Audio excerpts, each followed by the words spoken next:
শুনছেন গল্প কথা নিবেদিত আজকের গল্প লাল জঙ্গল। গল্প লাল জঙ্গল।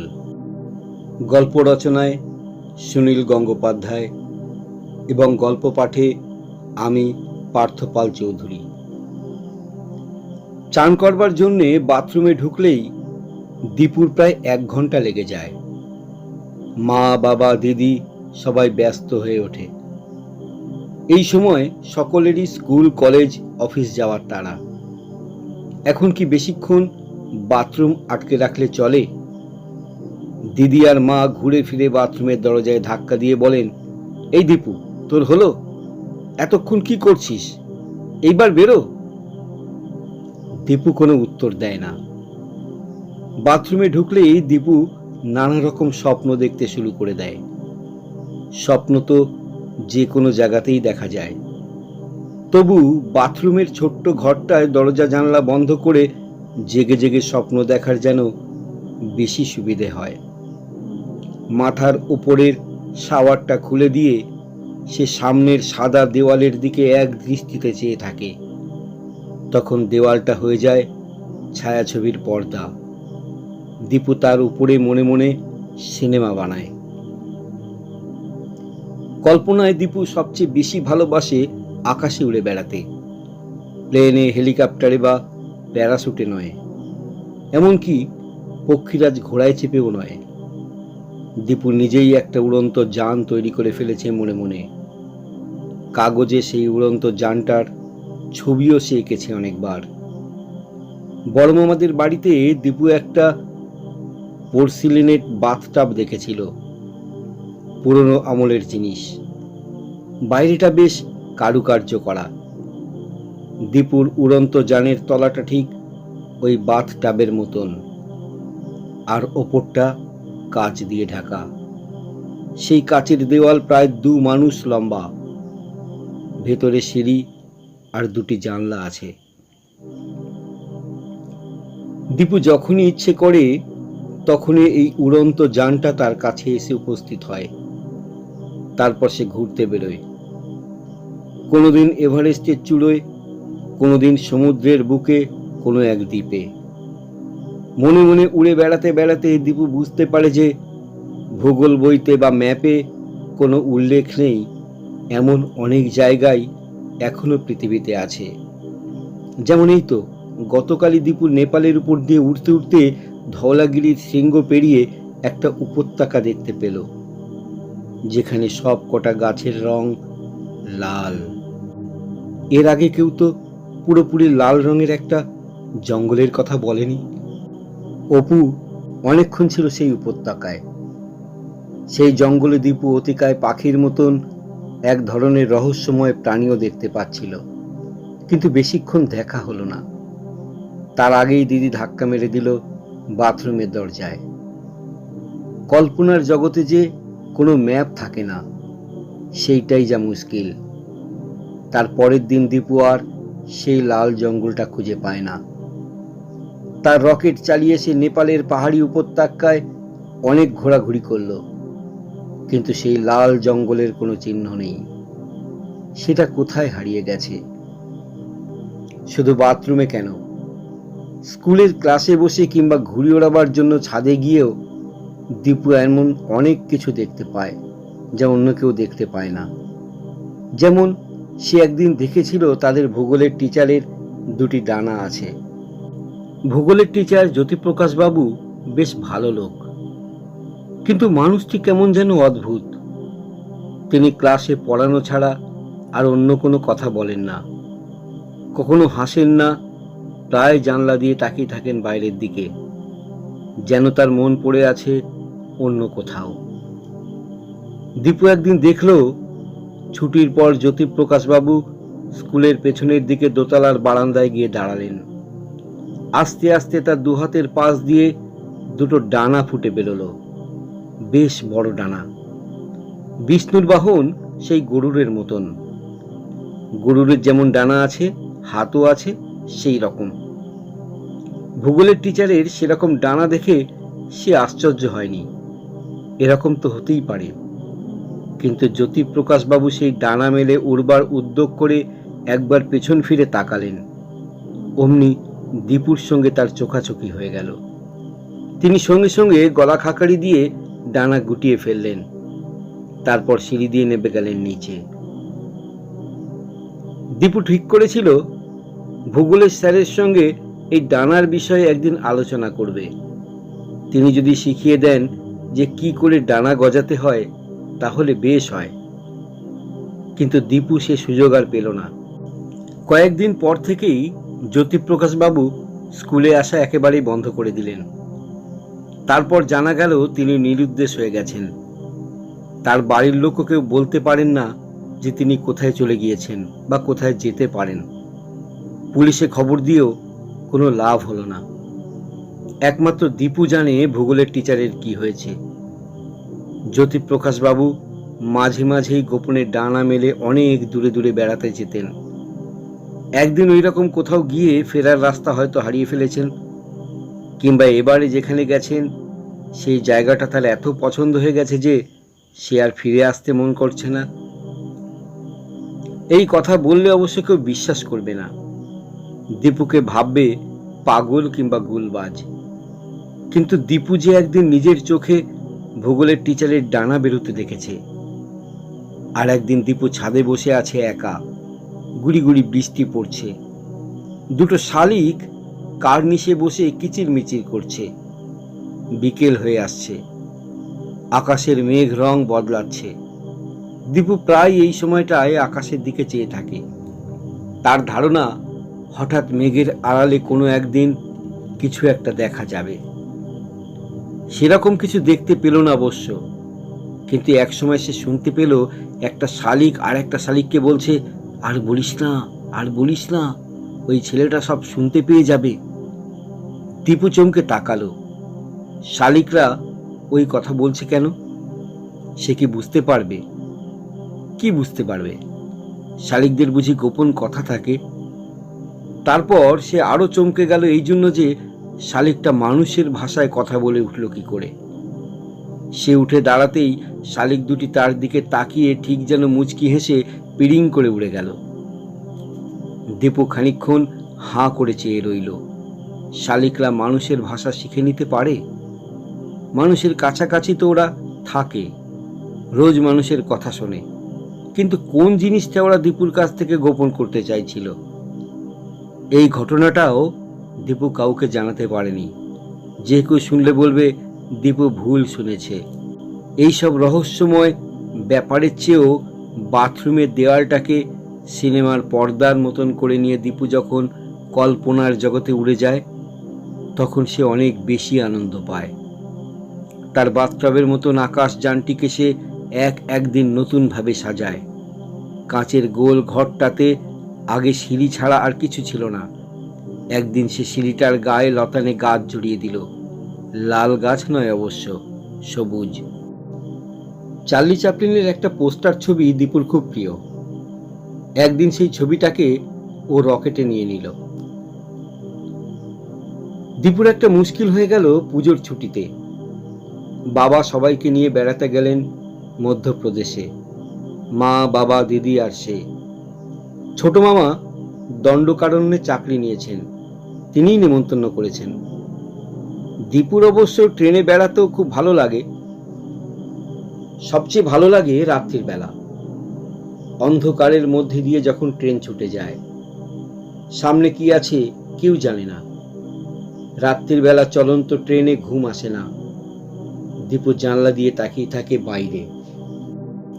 রায়পুরে নেওয়া হলো একটা জিপ। তারপর অনেক দূরের পথ। যেতে যেতে জঙ্গল, পাহাড়, কত কি পার হয়ে যেতে হলো। প্রায় গোটা এক বেলা পার করে ওরা পৌঁছালো জগদলপুরে। সেখানে ছোট মামা অপেক্ষা করছিলেন। এককালে বাস্তার নামে একটি স্বাধীন রাজ্য ছিল। এই জগদলপুর ছিল তার রাজধানী। এখন তো আর রাজাদের রাজত্ব নেই, আর বাস্তার এখন মধ্যপ্রদেশের একটি জেলা।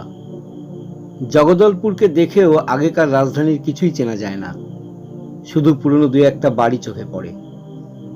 শহরটা দেখে বাবার পছন্দ হলো না। তিনি ছোট মামাকে বললেন, এ কোথায় নিয়ে এলে? এ যে শুনেছিলাম তুমি মধ্যপ্রদেশের জঙ্গলে থাকো। ছোট মামা হেসে বললেন, জঙ্গলে থাকলে ইলেকট্রিক ইঞ্জিনিয়ারের চাকরি করা যায়? ঠিক আছে, চিন্তা করবেন না জামাইবাবু, আপনাদের জন্য আমি জঙ্গলে থাকার ব্যবস্থা করে রেখেছি।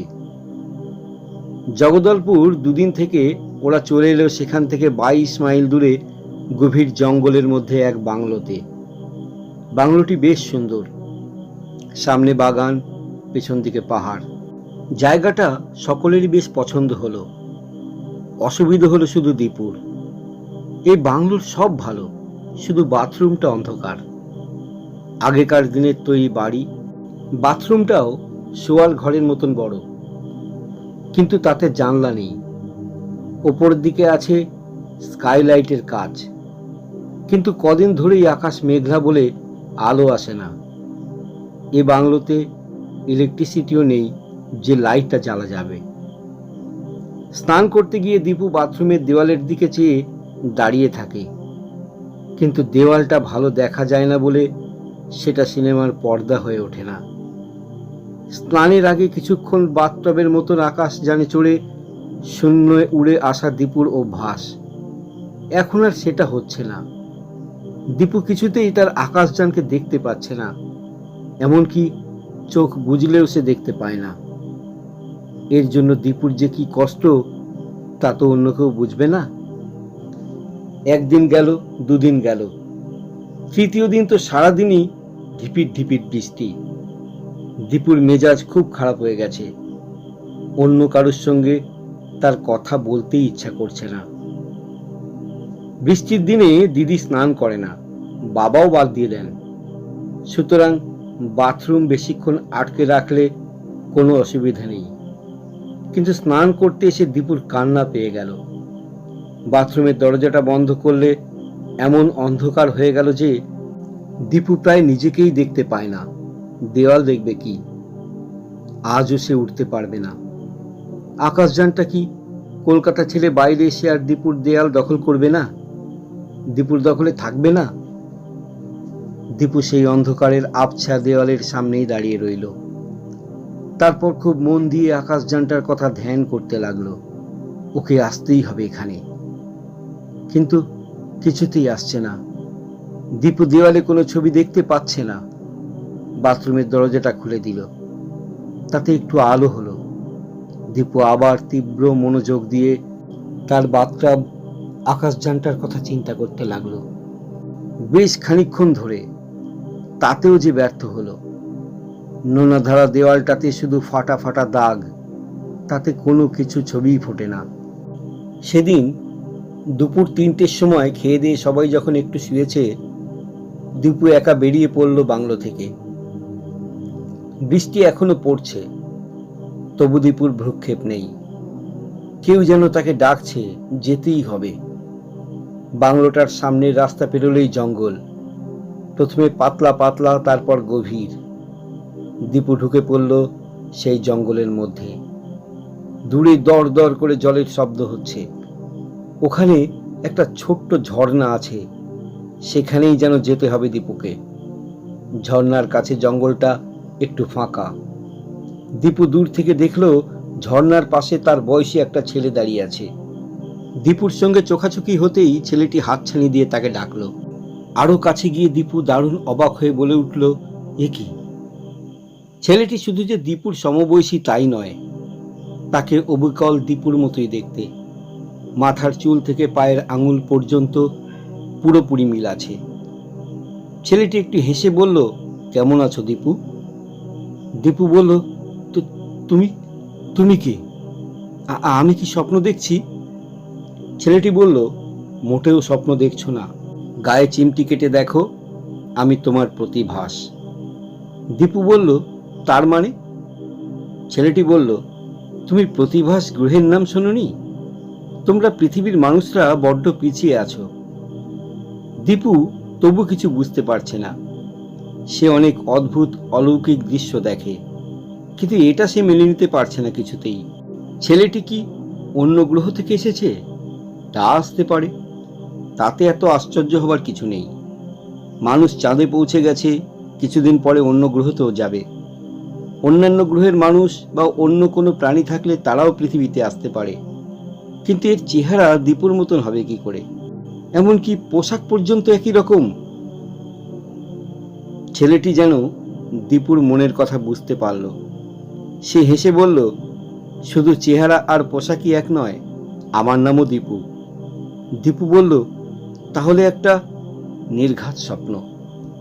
ছেলেটি বলল, মোটেই স্বপ্ন নয়। তোমাদের পৃথিবীতে যা যা আছে আমাদের প্রতিভাস গ্রহে অবিকল সেই সবই আছে। আমাদের অবশ্য দু চারটে জিনিস আছে, সেগুলো তোমরা মাঝে মাঝে কল্পনা করে পুষিয়ে নিচ্ছ। যেমন, ছেলেটি হঠাৎ থেমে গিয়ে মুচকি মুচকি হাসতে লাগলো। দীপুর প্রথমে একটু ভয় লাগছিল। এবারে সে এগিয়ে গিয়ে ছেলেটির গায়ে হাত রাখল। হ্যাঁ, রক্ত মাংসেরই তো মানুষ, স্বপ্ন নয়, ছায়াও নয়। দীপু বলল, ব্যাপারটা কি হচ্ছে একটু বুঝিয়ে দাও তো। অন্য দীপু বলল, অত বুঝে কি হবে, ধরে নাও না ঠিক তোমার মতন আর একজন অন্য কোথাও আছে। তোমার বাবার মতন, তোমার মা, দিদি, ছোট কাকা, ছোট মামা সকলের মতনই এক একজন আমাদের এখানেও আছে। সত্যি? দীপু বলল। অন্য দীপু বলল, আমি তো মিথ্যে কথা বলতে এখানে আসিনি, বরং তোমাকে সাহায্য করতে এসেছি। দীপু বলল, কি সাহায্য? ছেলেটি বলল, আমার একটা শূন্যযান আছে। সেটা ঠিক বাথটাবের মতন দেখতে, ওপরে কাঁচের গোল ঘর, ভেতরে সিঁড়ি। দীপু বলল, হ্যাঁ, কি বলছো তুমি? ছেলেটি বলল, আমার ওই শূন্যযানটিকে তুমি প্রায় কল্পনা করতে। আজ তুমি এমন তীব্রভাবে কল্পনা করছিলে যে আমার যানটা কেঁপে উঠেছিল। জানো তো, খুব মন দিয়ে কোনো জিনিস চাইলে ঠিকই পাওয়া যায়। তোমার জন্য ওটা আমি নিয়ে এসেছি। দীপু বলল, ওটা মানে? ছেলেটি বলল, আমার বাথটাব আকাশযান, দেখবে এসো। দীপুর হাত ধরে অন্য দীপু নিয়ে গেল জঙ্গলের মধ্যে। একটা ফাঁকা জায়গায় পড়ে আছে পোর্সিলিনের বিরাট একটা বাথটাব, তার উপরে কাঁচের গোল ঘর, ভেতরে কাঠের সিঁড়ি, তাতে লতানো গাছ জড়ানো, কাঁচের দেওয়ালে সাঁটা একটা চার্লি চ্যাপলিনের পোস্টার। অন্য দীপু তার দরজা খুলে দীপুকে বলল, চলো একটু ঘুরে আসা যাক। দীপু বলল, এখনো বলছো আমি স্বপ্ন দেখছি না? তোমার আকাশযানে আমার ঘরের চার্লি চ্যাপলিনের ছবি কি করে এলো? অন্য দীপু বলল, এটা এমন আর কি শক্ত কাজ। তুমি যে যে জিনিস খুব বেশি চাও কল্পনায়, সেটা আমি তৈরি করে নিই। তোমাকেও সেরকম করতে হয়। যেমন, আমি যখন খুব কল্পনা করি যে কোনো পাখি মানুষের ভাষায় কথা বলছে, তখন তুমি সেটা সত্যি সত্যি শুনতে পাও। আমি এখনো বিশ্বাস করতে পারছি না, দীপু বলল। অন্য দীপু বলল, বিশ্বাসের দরকার নেই। কোথায় ঘুরে আসতে চাও বলো? দীপু বলল, তুমি আমাকে লাল জঙ্গল দেখাতে পারো? অন্য দীপু চমকে উঠে বলল, আবার লাল জঙ্গল? একবার দেখেছিলে, তাতে শখ মেটেনি? দীপু বলল, মোটে একটুখানি দেখেছিলুম। ছেলেটি বলল, ওই যথেষ্ট। না, লাল জঙ্গল থাক, চলো অন্য কোথাও যাই। উত্তর মেরুতে যাবে? দীপু বলল, সেখানে তো খুব শীত। কেন, লাল জঙ্গলে যেতে চাইছো না কেন? ছেলেটি বলল, সে বড় সাংঘাতিক জায়গা, সেখানে গেলে আর ফিরতে ইচ্ছে করে না। তুমি তো যাওনি, আমি গিয়েছিলাম একদিন। তুমি শুধু কল্পনায় দেখেছ, আমি অতি কষ্টে ফিরিয়ে এনেছি নিজেকে। দীপু বলল, সেখানে ভয়ের কি আছে? খুব বড় বড় পাখি দেখেছিলুম। ছেলেটি বলল, ওগুলো পাখি নয়। লাল জঙ্গলে ভয়ের কিচ্ছু নেই, বিপদও নেই, কিন্তু কিছু একটা জাদু আছে, চুম্বকের মতো টেনে রাখে। দীপু বলল, যদি যেতে হয় তো আমি ওখানেই যাব। ছেলেটি বলল, তুমি দেখছি ঠিক আমার মতোই জেদি। চলো তাহলে, কিন্তু খুব সাবধান, যখন ফিরতে বলবো তখনই ফিরবে। দুজনে ভেতরে ঢুকতেই আকাশযানটা উঠে গেল আকাশে। কোনো ইঞ্জিন নেই, মেশিন ঘর নেই, ওটা ইচ্ছা শক্তিতে চলে। জঙ্গল, পাহাড়, নদী পেরিয়ে সেটা মুহূর্তে বহু দূরে উড়ে চলে গেল। বহু উঁচুতে উঠে তারপর আস্তে আস্তে নামতে লাগলো নিচের দিকে। অন্য দীপু বলল, ব্যাস আর নয়, এবার চেয়ে দেখো। দীপু দেখলো নিচের পাহাড়ি উপত্যকা থেকে একটা লাল আভা আসছে, শুধু গাছগুলোকে ভালো দেখা যাচ্ছে না। দীপু বলল, আর একটু নিচে নামো। ছেলেটি বলল, না থাক, আর দরকার নেই। দীপু বলল, গাছগুলোকে যে দেখতেই পাচ্ছি না। অন্য ছেলেটি বলল, বেশি নিচে নামবো না কিন্তু। আর একটু নিচে নামার পর দেখা গেল বড় বড় গাছ, টকটকে আগুনের মতন লাল তাদের পাতার রং। মাঝখান দিয়ে একটা নদী বইছে, তার জলের রং সোনালি। সেই নদীর উপরে উঠছে কয়েকটি খুব বড় বড় পাখি। দীপু জিজ্ঞাসা করলো, ওগুলো কি পাখি? ছেলেটা উত্তর দিল, ওরা পাখি নয়, ওরা মানুষ। দীপু বলল, হ্যাঁ, কি বলছো? ছেলেটি বলল, ঠিকই বলছি, চলো ফিরে যাই। দীপু বলল, না না, আর একটু নিচে নামবো। দুজনের দুরকম কথায় আকাশযানটা মজার ব্যবহার করতে লাগলো। যেই একজন বলে ফিরে যাই, অমনি সেটা উপরে উঠতে শুরু করে, আর যেই অন্যজন বলে নিচে নামবো, অমনি আকাশযানটা তত্তর করে নিচের দিকে নেমে যায়। একবার অনেকখানি নিচে নেমে এসে দীপু সেই মানুষ পাখিগুলোর মুখ দেখতে পেল। তার মধ্যে একটা মুখ তার খুব চেনা, তাদের সেই ভূগোল টিচার জ্যোতিপ্রকাশ বাবু। দীপু চেঁচিয়ে উঠে বলল, স্যার। অন্য দীপু বলল, ডেকো না, ওদের সঙ্গে কথা বলতে নেই। দীপু বলল, আমি নিচে নামবো, ওদের সঙ্গে কথা বলবো। অন্য দীপু বলল, না। দীপু বলল, হ্যাঁ আমি যাবই, আমি ফিরতে চাই না। অন্য দীপু বলল, তোমাকে লাল জঙ্গলের জাদুতে টেনেছে, ফিরে চলো, ফিরে চলো। দীপু বলল, চুপ করো, তোমার কথা শুনতে চাই না। আকাশযানটা ওদের কথা অনুযায়ী একবার উঠছে, একবার নামছে, একবার উঠছে, একবার নামছে। একবার খুব নিচে নেমে আসায় দীপু আনন্দে চিতিয়ে উঠল, আমি জিতে গেছি, আমি জিতে গেছি, এবারে আমরা লাল জঙ্গলের মাটিতে নামবো।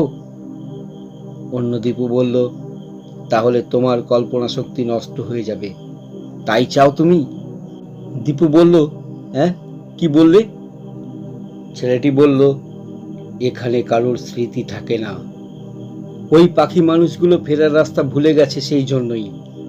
এখানে কেউ কিছু কল্পনা করে না, এখানে বাথরুমের দেওয়াল নেই। দীপু বলে উঠল, তাহলে নিচে নামবো না, এবার এবার আমি ফিরবো, আমাকেও নিয়ে চলো।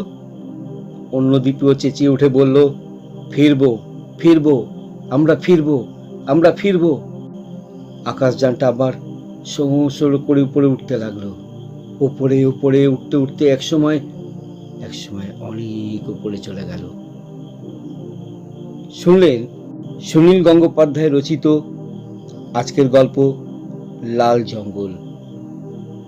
গল্প পাঠে আমি পার্থ পাল চৌধুরী। গল্পটি যদি আপনাদের ভালো লাগে, প্লিজ প্লিজ প্রচুর শেয়ার করবেন, লাইক করবেন, কমেন্টসের মাধ্যমে আমাদের জানাবেন কেমন লাগলো। আর যারা এখনও সাবস্ক্রাইব করেননি, সাবস্ক্রাইব করে আমাদের পাশে থাকবেন। ধন্যবাদ।